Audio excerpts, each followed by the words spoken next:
சரி கவனிங்க. இது என்கிட்ட ஒரு சாதாரண பலூன்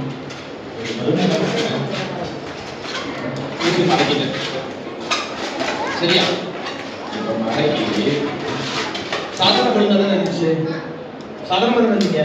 இதே மாதிரி சாதாரண பலூன் மாதிரி தான் நீங்களும் நான் மற்றவங்க என்ன பண்ணுவாங்க, நசுக்குவாங்க இல்லையா? நம்ம ஃப்ரெண்ட்ஸ் எல்லாம் நம்மளை எவ்வளோ நம்ம கிண்டல் பண்றாங்க, எவ்வளோ வேதனையா இருக்கிறோம், எவ்வளோ பிரச்சனைகள் இருக்கும். நம்ம அப்ப இந்த சாதாரண பலூன் மாதிரி இருக்கிற நம்மள இன்னைக்கு நீங்க என்ன பண்ணிருக்கீங்க?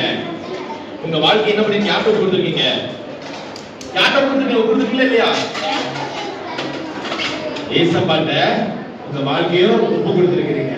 அப்ப ஏசப்பா என்ன பண்ணிட்டாரு? உங்க இருதயத்துக்குள்ள வந்துட்டாரு. இப்போ இருதயத்துக்குள்ள வந்த ஆண்டவர் என்ன பண்றாருன்னா, நீங்க படிச்சீங்களே பைபிள் வசனம், அந்த வசனத்தின் படி உங்க இருதயத்துக்குள்ள ஏசப்பா என்ன பண்றாரு? இருக்கிறாரு. அப்ப இது பைபிள் சொல்லுது, ஆண்டோட வசனம் இருபுறமும் கருக்குள்ள பட்டயம்னு சொல்லுது. அப்ப எப்படி இருக்கு? பட்டயம் ஒரு பெரிய கத்தி. இதை வச்சு ஆண்டவர் என்ன தெரியுமா பண்ணுவாரு? வசனத்தின் மூலியமா உங்களுக்கு விரோதமா வர எல்லா காரியங்களையும் அப்படின்னு பண்ணுவாரு.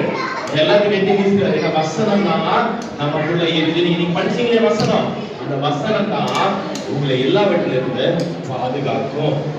சரியா? புரிஞ்சுதா உங்களுக்கு? நாளைக்கு இதே மாதிரி பலூன்ல நிறைய விஷயங்கள் சொல்ல போறோம். சரி, இன்னைக்கு இப்போ உங்களுக்கு ஒரு ஓப்பன் காம்படிஷன். இன்னைக்கு படிச்ச வசனத்தை பிழை இல்லாம யார் சொல்றாங்கன்னு பார்க்கலாமா? நான்